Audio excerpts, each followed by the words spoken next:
Assalamualaikum warahmatullahi wabarakatuh. Perkenalkan, saya Anjar Tri Astuti, guru SMA Negeri 6 Semarang, calon guru penggerak Angkatan 11 Kota Semarang. Pada kesempatan ini, saya akan melakukan observasi akademik kepada rekan sejawat saya yang bernama Ibu Normalita, SPD, MPD. Beliau adalah guru mata pelajaran sejarah di SMA Negeri 6 Semarang. Selamat pagi, Bu Lita. Selamat pagi, Bu Anjar. Gimana kabarnya pagi ini? Sehat, semangat. Oke, terima kasih Bu Lita atas waktunya pagi ini. Hari ini kita akan melakukan kegiatan observasi, yang mana kegiatan supervisi akademik ini nanti ada 3 tahapan yang harus kita lalui.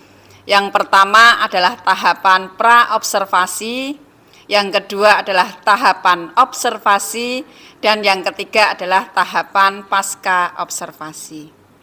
Bu Lita, untuk tahapan pra-observasi ini adalah kegiatan untuk menggali informasi-informasi yang dilakukan Bu Lita pada saat akan proses pembelajaran di kelas.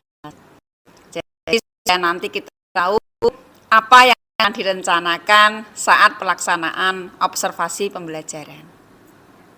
Secara umum, tujuan observasi itu sendiri adalah memperoleh data secara objektif terhadap situasi pembelajaran dan menganalisis kesulitan-kesulitan yang dihadapi guru dalam pengelolaan manajemen kelas yang diterapkan. Gitu ya, Bu Lita? Baik. Kali ini kita akan melakukan kegiatan pra-observasi terlebih dahulu, di mana pada kegiatan pra-observasi ini saya akan mengajukan beberapa pertanyaan yang terkait dengan pembelajaran yang akan Bu Lita laksanakan nanti. Kita langsung saja ya untuk pertanyaan yang pertama. Bu Lita, apa tujuan pembelajaran yang ingin dicapai pada pertemuan ini nanti? Terima kasih, Bu Anjar. Jadi karena saya itu mengampunya di kelas 11 dan tujuan pembelajaran yang saya capai itu menanam rasa nasionalisme. Karena kebetulan sejarah itu kan selalu dikaitkan jiwa-jiwa nasionalisme. Nah, untuk materinya yaitu pergerakan dan organisasi nasional pada masa Indonesia modern. Nah, tentunya dari materi ini nanti bisa menggali banyak sekali pemikiran-pemikiran dari siswa, kemudian juga mengaitkannya dengan kehidupan siswa pada hari ini, kemudian juga bisa mengimplementasikan nilai-nilai yang baik yang sudah pernah dilakukan oleh bangsa Indonesia agar bisa berkehidupan, berbangsa dan bernegara dan mencintai tanah airnya. Begitu, Bu. Oke, luar biasa untuk tujuan yang akan dicapai ya, Bu Lita. Jadi materi yang akan disampaikan nanti tentang apa ini, Bu Lita? Tentang masa pergerakan dan organisasi nasional bangsa Indonesia di era modern. Oke. Masa pergerakan generasi organisasi nasional di era di modern. Indonesia di era modern. Iya. Luar biasa. Baik, untuk materi itu nanti kira-kira Bu Lita akan menggunakan metode apa yang bisa membuat anak-anak itu belajar dengan nyaman dan menyenangkan? Iya, untuk metodenya tentunya saya menyesuaikan dengan materi karena materi ini itu mengajak siswa untuk berpikir sangat kritis. Jadi tentunya metode yang ingin saya lakukan adalah kooperatif. Karena dengan metode ini semua siswa terlibat. Oke. Nanti akan muncul berbagai macam hasil analisa mereka, kemudian mereka juga bisa menyampaikan di depan teman-temannya, sehingga hasanah pengetahuan siswa itu sangat luas. Kemudian dari metode ini juga bisa melatih siswa secara keterampilan sosial, kemudian bekerja sama dengan tim. Tentunya kan pasti di mata pelajaran lain juga ada kerja kelompok. Nah, bisa saja kelompoknya sama atau berbeda. Nah, dengan ditambah di mata pelajaran sejarah, membentuk tim, itu kan bisa melatih apakah bekerja sama dengan teman yang sama itu rasanya sama atau berbeda, nanti akan terlihat dari hasil pemaparan pendapat-pendapat yang dihasilkan oleh siswa itu sendiri. Baik. Jadi metode yang digunakan adalah metode kooperatif, Ya. yang mana nanti melatih anak-anak untuk belajar berdiskusi, melakukan presentasi dan menganalisa setiap hasil presentasi dari rekan-rekannya. Luar biasa ini metode yang digunakan. Dengan menggunakan metode kooperatif tersebut, kira-kira menurut Bu Lita, mengapa metode itu Bu Lita pilih? Yang pertama tentunya karena sesuai dengan materi, ya materi ini kan sudah terjadi, kemudian hari ini masih banyak organisasi di negara ini, jadi siswa bisa menyampaikan pendapat kira-kira perbedaan organisasi di era yang sudah terjadi dengan hari ini itu apa, dinamika yang terjadi apa. Tentunya kan siswa punya pemikirannya sendiri-sendiri Bu Anjar. Kemudian dari hasil pendapat siswa disatukan dalam satu kelompok, kemudian nanti akan dipaparkan. Ini juga melatih siswa untuk lebih percaya diri berbicara di depan teman-temannya.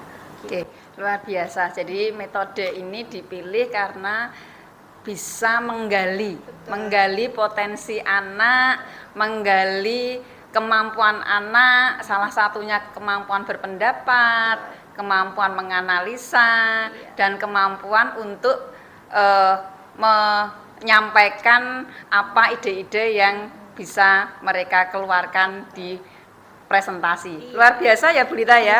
Baik, Bu Lita, dari metode, materi, dan tujuan yang sudah Bu Lita paparkan tadi, kira-kira untuk membantu kelancaran, membantu proses belajar mengajar itu biar aktif dan efektif, kira-kira yang digunakan alat bantu yang digunakan untuk proses pembelajarannya apa nanti? Iya. Untuk mata pelajaran sejarah itu sangat banyak sekali tayangan-tayangan video, entah itu video ataupun film dokumenter yang bisa membantu siswa memberikan gambaran kira-kira dulunya itu situasinya seperti apa. Jadi mungkin nanti ada tayangan video, kemudian juga ada media presentasi. Anak-anak zaman sekarang sudah sangat kreatif Bu Anjar dalam membuat media presentasi, bahkan mungkin lebih bagus daripada gurunya. Itu kan juga melatih kreativitas siswa juga gitu Bu Anjar. Oke, jadi media yang digunakan sebagai alat bantu untuk proses pembelajaran ada video, film-film dokumenter, ada media untuk presentasi, karena itu yang akan menggali kreativitas anak-anak. Luar biasa Bu Lita. Baik, kita lanjutkan untuk pertanyaan selanjutnya ya Bu Lita.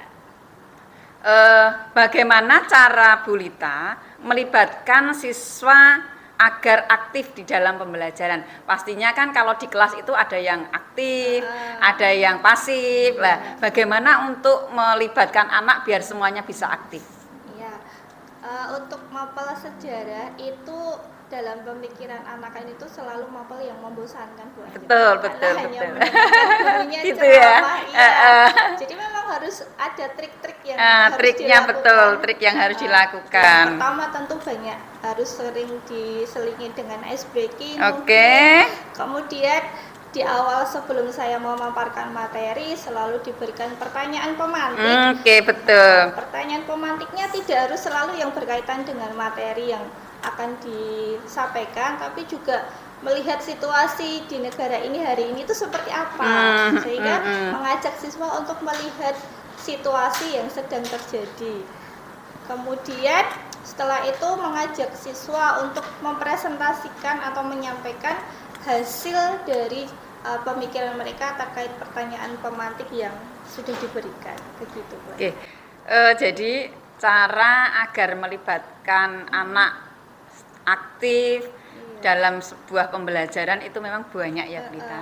Jadi di sini Bu Lita menggunakan cara yaitu ice breaking, pertanyaan pemantik. Pertanyaan pemantik itu bukan hanya berkaitan dengan materi pada hari itu saja, tetapi berkaitan dengan situasi dan kondisi yang terjadi di lingkungan kita saat ini yang lagi viral gitu ya, yang lagi viral, yang lagi heboh, yang lagi dibicarakan oleh semua lapisan masyarakat.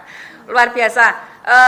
Bu Lita, untuk pertanyaan selanjutnya, bagaimana cara Bu Lita untuk mengevaluasi pemahaman siswa terhadap materi yang sudah disampaikan? Iya, tentunya ada beberapa cara yang bisa dilakukan. Kalau kita melihat dari sikap, tentunya nanti bisa diberikan angket, mungkin dari hasil itu nanti kelihatan sikap-sikap siswa itu seperti apa. Kemudian kalau untuk hasil, biasanya ya dengan soal-soal formatif, kemudian bisa dengan kuis, kuis yang berhadiah lah, itu lebih memancing siswa untuk aktif menjawab pertanyaan. Kadang jawabannya itu ya suka lucu-lucu Bu Anjar. Gitu. Ya, contohnya? Misalnya pertanyaannya siapa pendiri atau proklamator yang mereka tahu kan hanya Bung Karno, Bung Hatta. Ternyata pendiri bangsa ini itu kan banyak sekali. Kemudian kalau selalu bilang enak zamanku toh, terus dia bilang kalian lahir itu belum merasakan eranya Soeharto itu seperti apa kayak itu. Jadi kadang lucu-lucu. Kemudian kalau dengan kuis berhadiah itu kan karena ada hadiahnya, mungkin siswa berlomba-lomba untuk memicu menjawab. Ya, Iya, memicu anak untuk menjawab. Oke. Jadi evaluasi yang digunakan itu ada terutama untuk asesmennya ya. Asesmen itu ada yang sumatif, formatif, dan untuk asesmen formatifnya ada sikap, pengetahuan, dan keterampilan. Jadi di situ Bu Lita menggunakan tes formatifnya, menggunakan salah satunya adalah cara kuis, kuis berhadiah gitu ya, kuis berhadiah yang memicu anak untuk memotivasi anak untuk kalau dapat bisa mengerjakan nanti dapat hadiah gitu. Yang selama ini Bu Lita sudah lakukan dengan cara itu, tingkat keberhasilannya kira-kira presentasinya bagaimana? Kalau ya sudah skala 1 sampai 10 nih misalkan. 1 sampai 10 karena kondisi pembelajaran itu beda-beda setiap kelas ya Bu. Kalau misalnya masih jam pagi itu masih fresh gitu, bisa dikatakan 9/10. Ya, tapi kalau sudah siang, kita sebagai guru harus ekstra tenaganya gitu ya, harus ngopiak siswa gitu. Ya mungkin bisa dikatakan 8/10 Bu. 8/10 luar biasa. Bisa dikatakan itu sudah hampir berhasil ya. Kalau pagi. Bagaimana mengantisipasinya jika pembelajaran itu di siang hari? Biasanya ya sudah saya lakukan, saya ngajak siswa belajar di luar kelas. Kemudian yang sudah saya lakukan, saya membuat games berhadiah, ada juga yang pakai hukuman gitu. Gamesnya itu terutama tetap berkaitan dengan materi. Jadi pertanyaannya itu tentang materi, kemudian hukumannya yang lucu-lucu aja. Itu sudah saya lakukan dan saya jamin 100% siswa semuanya terlibat walaupun itu di jam siang. Gitu. Kemudian yang sudah pernah saya lakukan lagi adalah sosiodrama. Jadi saya berkolaborasi dengan mapel yang lain, membuat dramanya mungkin tentang sejarah, nanti untuk aktingnya, untuk koreonya, untuk propertinya itu nanti guru bahasa Indonesia yang menilai. Banyak yang saya lakukan, Bu Angel. Oke, luar biasa ya. Jadi hambatan ya ini, hambatan apabila pembelajaran di siang hari. Jadi kalau di pagi hari jelas pasti keberhasilan tadi skalanya 8/10 ya. Jadi, kalau siang hari hambatan itu bisa ditanggulangi, bisa diselesaikan dengan cara pembelajaran menggunakan game-game yang nanti ada sedikit hukuman atau punishment lah, tetapi yang lucu-lucu, yang membuat anak happy, yang membuat anak pasti tertawa. Dan yang jelas kalau sudah anak happy, tertawa, pasti materi yang diberikan dan pasti akan berhasil. Luar biasa Bu Lita. Jadi di mana ancaman atau hambatan itu bisa diselesaikan, bisa diselesaikan dengan cara pembelajaran siang hari dengan game dan sebagainya yang sudah Bu Lita tadi sampaikan. Apakah itu juga akan Bu Lita gunakan nanti apabila kita melakukan observasi di jam ketiga 4 ya nantinya ya? Oke, baik Bu Lita, nanti semoga saja observasi ini bisa berhasil. Terima kasih banyak atas waktu dan kesediaan Bu Lita untuk berbagi informasi mengenai rencana pembelajaran hari ini. Informasi yang Bu Lita berikan sangat membantu saya untuk memahami konteks pembelajaran di kelas. Saya sangat tertarik dengan pendekatan kolaboratif tadi yang Bu Lita gunakan untuk mengakomodasi kebutuhan belajar siswa yang beragam. Saya akan mengamati bagaimana pendekatan ini diterapkan di dalam praktek pembelajarannya Bu Lita nanti. Sekali lagi terima kasih. Saya akan membuat laporan pra-observasi dan observasi dan akan dengan senang hati membagikan kepada Bu Lita nantinya. Sekali lagi terima kasih Bu Lita atas waktunya. Assalamualaikum warahmatullahi wabarakatuh.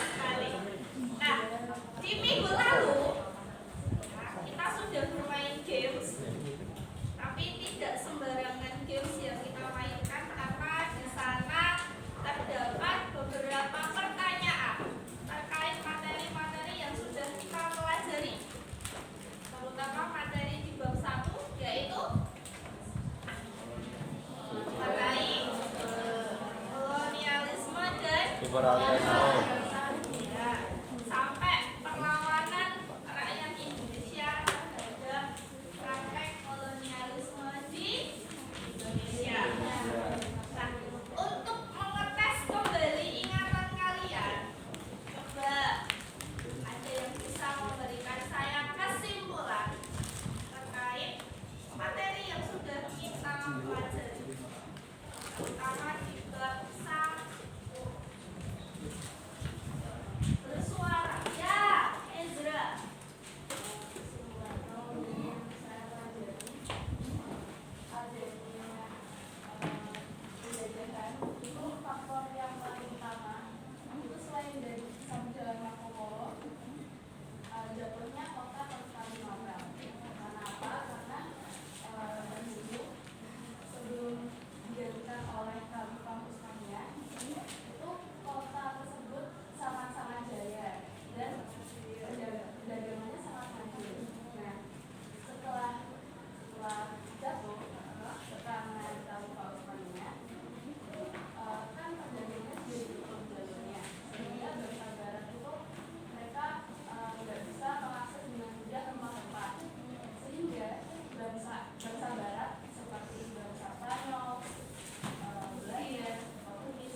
untuk akhirnya malah untuk menguasai negara-negara yang tadinya mereka yang mencari rempah-rempah di situ.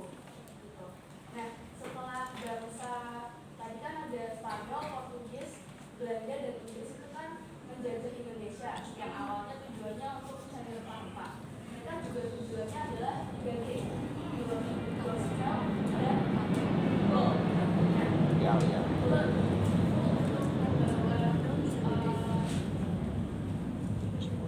Kejayaan, sedangkan gold mencari kekayaan, salah satunya rempah-rempah dengan rempah-rempah itu.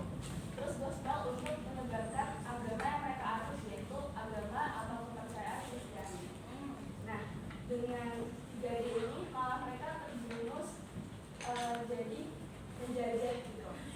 Setelah bangsa-bangsa tersebut akhirnya disingkirkan, malah datanglah Jepang yang menguasai Indonesia. Nah, sebelum Jepang itu ada, itu kan masyarakatnya sudah berusaha untuk melawan dengan berbagai cara. Tapi Jepang itu sudah melakukan pendekatan yang menurut masyarakat Indonesia sangat-sangat baik gitu. Pikirnya baik, ternyata malah lawan. Kira kawan, ternyata malah lawan. Nah, sehingga ternyata Jepang itu malah ingin untuk mendominasi wilayah Indonesia, dan ternyata lagi Jepang jauh lebih kejam daripada bangsa-bangsa yang sudah menjajah Indonesia. Nah, hal itu dibuktikan oleh apa? Negara-negara bangsa-bangsa Barat yang sudah bertahun-tahun lebih lama dari Jepang menjajah itu dampak yang dirasakan oleh rakyat jauh lebih terasa ketika Jepang yang menjajah. Padahal cuma 3,5 tahun, tapi itu dampaknya parah banget. Sehingga masyarakat itu mulai merasa kok kayak gini terus, kita perlu merdeka. Akhirnya singkat cerita Indonesia berhasil merdeka karena Jepang, Hiroshima dan Nagasaki dibom oleh Amerika sekutu. Sekian.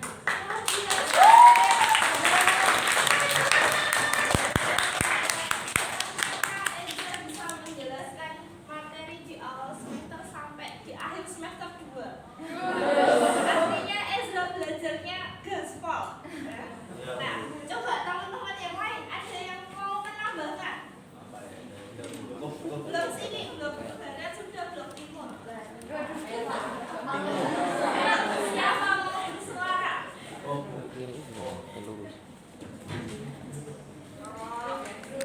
Nggak usah takut. Daripada tak tunjuk. Tidak bisa. Ditunjuk. Ada jadi ini. Suara? Suara. Di materi yang sudah cerita dari awal tadi berkaitan dengan kolonialisme dan imperialisme, hampir seperti yang dikatakan oleh juga ya. Jadi bangsa Barat itu awalnya menjajah Indonesia itu dengan tujuan lain, bukan menjajah, untuk mencari sumber rempah-rempah, dikarenakan faktor utamanya setelah mereka perang, mereka kan kekurangan anggota. Setelah Konstantinopel jatuh, kan mereka kekurangan pasukan perangnya mereka, sehingga mereka harus mencari pasukan tambahan dengan cara menyebarkan 3G, glory, gospel, dan gold.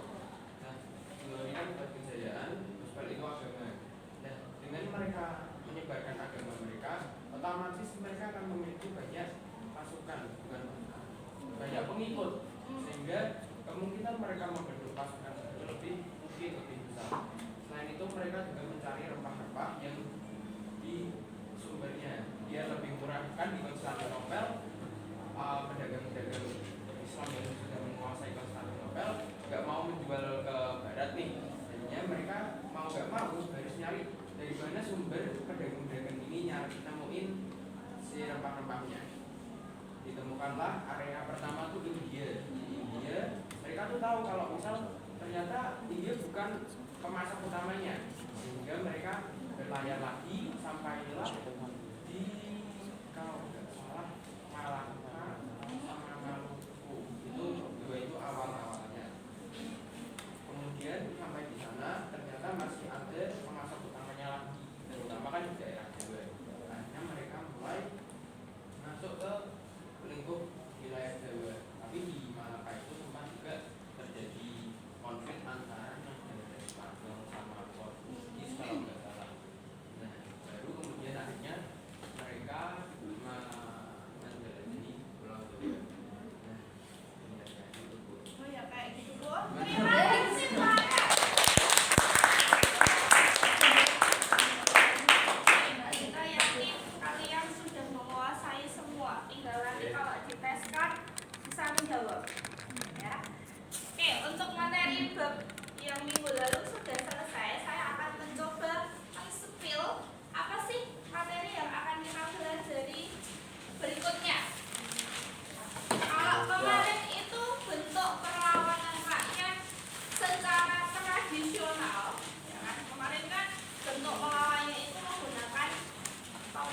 Semuanya kurang. Dan beberapa tokoh-tokoh yang memimpin perlawanan itu masih mementingkan daerahnya, belum ada konsep persatuan. Nah, maka di era berikutnya, di awal abad ke-20, mulailah lahir kebangkitan nasional yang ditandai dengan berdirinya organisasi Budi Utomo dan juga lahirnya kaum terpelajar yang lebih modern. Orang-orang terpelajar itu ketika melawan, yang mereka gunakan apa? Iya, otak. Dengan ide, dengan gagasan. Maka alat yang digunakan oleh mereka adalah organisasi atau perkumpulan. Maka nanti di awal abad ke-20 yang orang bilang itu era modern, mulai lahir beberapa organisasi. Tadi ada Budi Utomo, ada apa lagi? Syarikat Islam, Isparti, Muhammadiyah, Nahdlatul Ulama, ada juga nanti Partai Kristen Katolik Indonesia. Nah, walaupun tidak menutup kemungkinan nanti aliran-aliran kiri itu mulai bermunculan. Aliran kiri itu apa enggak? Ya, ideologi-ideologi dari Eropa seperti sosialis dan komunis. Itulah yang mewarnai bangsa kita. Nah, coba sekarang saya pengen kalian berdiskusi dengan teman di belakang kalian. Ini di baris 1, baris 3, silakan kursinya diputar. Baris 1, baris 3, kursinya diputar. Jadi bahasa bersama dia. Ayo Retro maju. Sama Nadia. Yuk, ayo. Saya. Apa harus saya? Mengidentifikasi satu organisasi nasional, kemudian nanti dijelaskan kepada teman-temannya secara lisan-lisan. Apapun lah Bu, dari satunya. Satu aja. Ya silakan.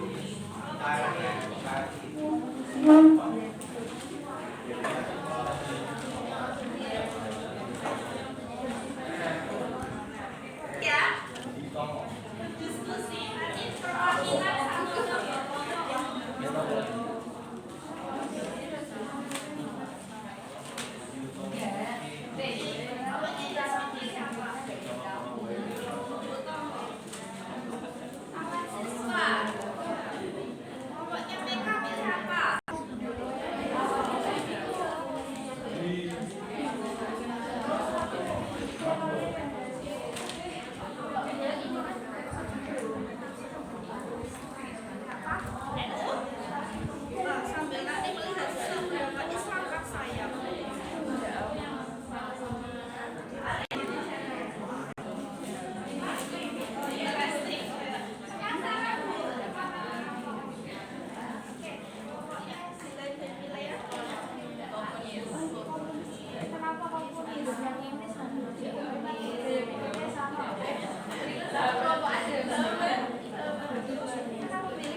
makanya tanggal 20 Mei sendiri dijadikan sebagai Hari Kebangkitan Nasional.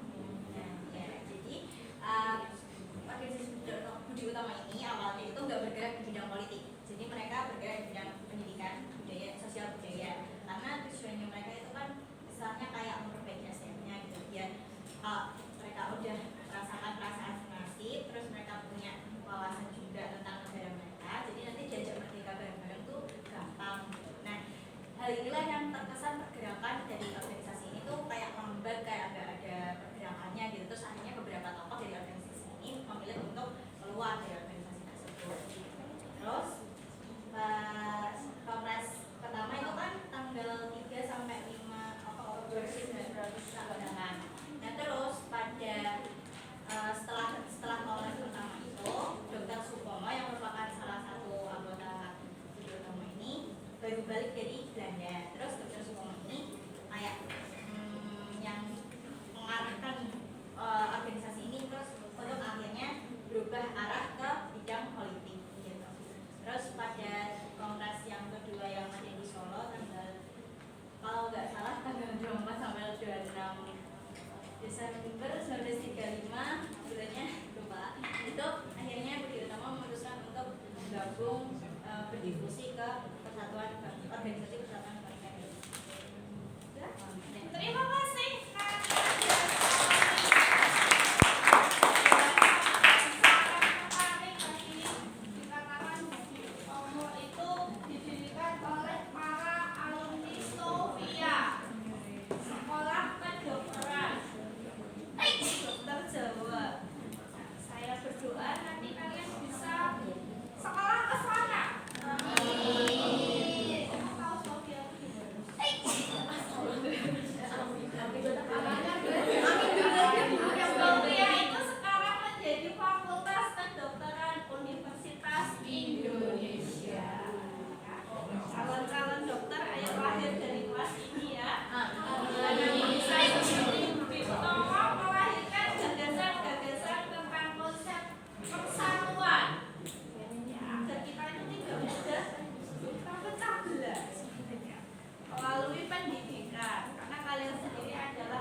Berdua, bertiga, silakan.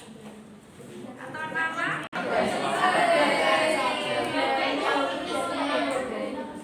Berarti tangan siswa. Berarti kelompoknya silakan. Berdua, akan dan Ezra. Ya. Cerita kepada kita tentang konsep Partai Komunis Indonesia. Konsep. Sebentar lagi kita akan memperingati hari kesaktian Pancasila. Ada hubungannya ini dengan cikal bakal lahirnya komunis di Indonesia.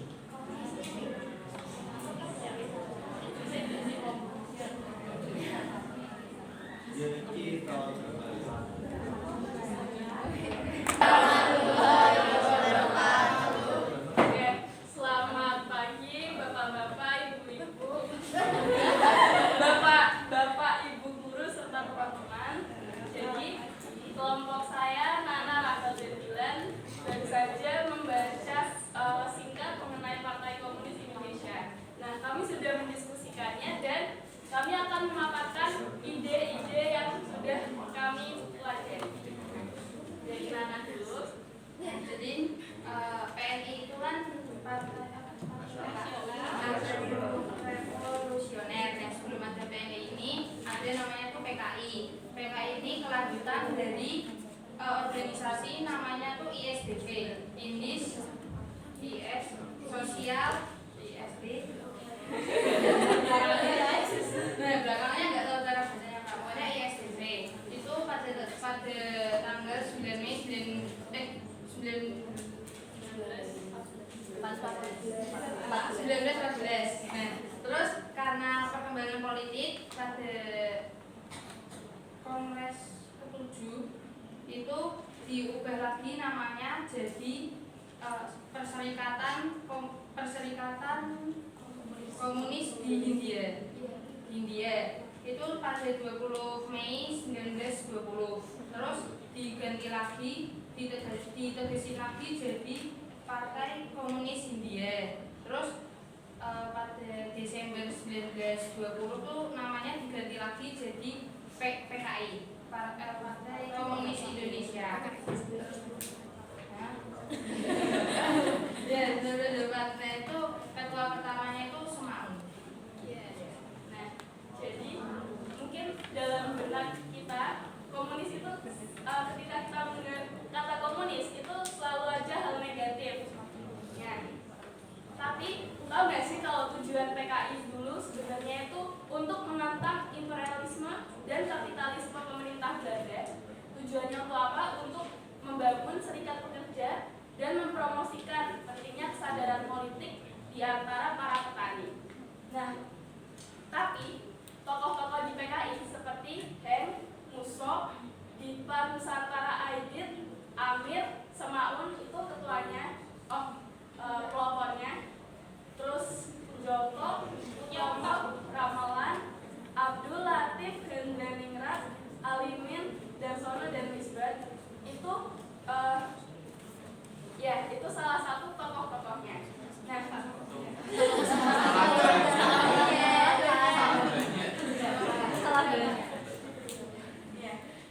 pada awalnya tokoh sebentar catatan saya lupa. Pada awalnya anggota ISDV itu berjumlah 85 orang yang terdiri dari 2 partai asosialis Belanda yang merupakan SDAP dan juga SDP yang aktif di Hindia Belanda. Nah, setahun kemudian anggotanya tuh bertambah, yang semula dari 85 bertambah jadi 134 orang. Nah, setelah bertahun-tahun berdirinya ISDV membatasi aktivitasnya pada diskusi teori masalah yang tadi sudah disebutkan, masalah kolonial. Gerakan ISDV tidak berkembang karena apa? Karena nggak mengakar dalam masyarakat Indonesia. Salah satunya itu terjadi pemberontakan. Pemberontakan yang pertama yaitu pemberontakan di Madiun. Terjadi pada tanggal 1948. Pada 8 September tepatnya terjadi pemberontakan PKI Madiun yang bertujuan menggulingkan pemerintah yang sah, yakni Republik Indonesia, dan mengganti landasan negara. Nah, gerakan ini diketuai oleh Amir Syarifuddin dan juga Musso. Setelah itu ada gerakan 30 September yang biasa kita kenal sebagai G30 SPKI. Nah, gerakan ini itu yang akibat dari gerakan ini tuh membuat kita berpikiran negatif terhadap setiap kita mendengar kata komunis. Nah, perlu kita ketahui bahwa gerakan ini dipimpin oleh DN Aidit untuk menggulingkan pemerintahan Presiden Soekarno dan mengubah Indonesia menjadi negara komunis.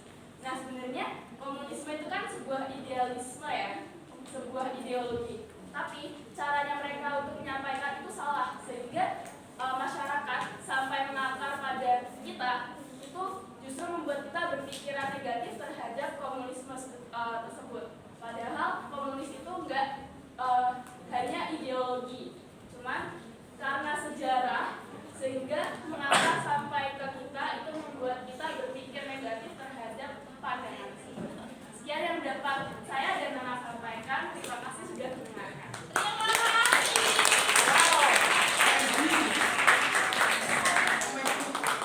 Jadi semakin terlihat kalau cara berpikir kalian itu jauh ke depan. Jadi kalau S itu nanti materi 12, 12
dua organisasi, kemudian dari tadi yang sudah disampaikan oleh Ezra, apa sih yang bisa kita petik hikmahnya?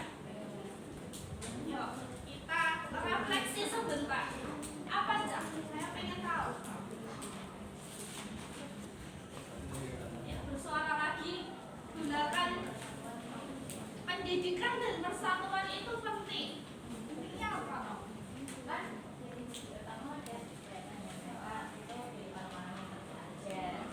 Terus mereka akhirnya bisa membangun satu organisasi yang menjadi sebuah organisasi pergerakan utama di Indonesia, mencetus yang akhirnya menginspirasi organisasi-organisasi lain. Jadi lewat pendidikan itu kita bisa melawan mereka yang menjajah kita pakai otak, dan lewat pendidikan itu juga terus akhirnya muncullah rasa persatuan, dan persatuan itu juga yang membantu kita akhirnya bisa merdeka dan melawan penjajah gitu. Terima kasih Najata. Ada yang punya opini yang lain atau mungkin punya pembelajaran tersendiri dari peristiwa-peristiwa yang sudah kita bahas? Ayo bersuara lagi. Saya belum. Oh, Ezra lagi. Bukan ideologisnya sebenarnya kalau ya menurut beberapa orang bagus ya. Nah, cuman perlu kita lihat lagi apakah ideologi tersebut tuh bisa ditanamkan di masyarakat Indonesia. Karena Indonesia itu kan negara yang beragam. Pola pikirnya masyarakat itu berbeda-beda. Kita perlu menanamkan ideologi yang sekiranya cocok dengan masyarakat yang ada dengan keberagaman yang ada. Sehingga mungkin ideologi komunis itu nggak cocok karena dibuktikan oleh sejarah ya. Nah, sehingga emang ideologi itu nggak bisa dipaksakan, apalagi dengan keberagaman masyarakat yang ada, contohnya di Indonesia, maka tuh kita perlu menanamkan ideologi yang sekiranya cocok gitu. Jadi nggak, meskipun bagus, itu tergantung oleh masyarakatnya itu cocok atau enggak, karena semua itu balik lagi kepada masyarakat kita yang menjalankan, kita juga yang akan menerima manfaatnya gitu. Maka kita juga perlu menuruti sebagai masyarakat. Sekarang kan kita memakai Pancasila. Nah, Pancasila itu bagi masyarakat Indonesia itu kan benar-benar bagus karena sesuai dan juga bisa dilaksanakan. Jadi menurut saya seperti itu. Oke, terima kasih. Semuanya benar, tidak ada yang salah. Jadi yang bisa kita ambil, kalau selalu yang saya bilang adalah kita yang hidup hari ini harus banyak-banyak bersyukur. Kita tidak mengalami apa yang dialami oleh para pendahulu kita. Saatnya jam kedua dimulai. It's time to begin the second lesson. Ya. Untuk mencapai sebuah kemerdekaan, waktu itu ternyata menikmati kemerdekaan tugasnya adalah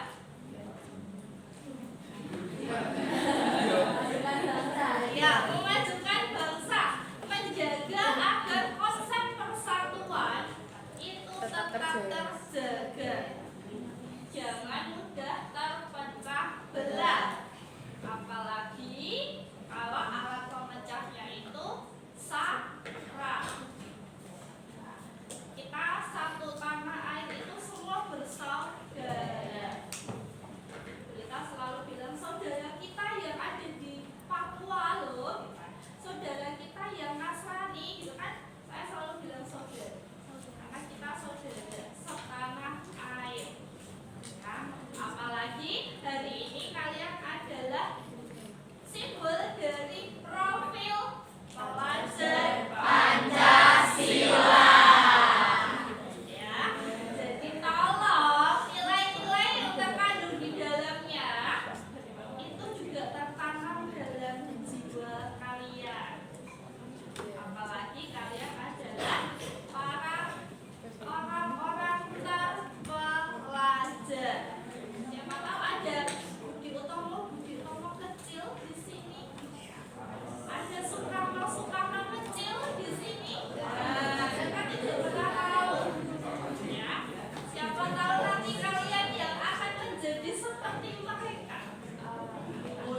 pilih-pilih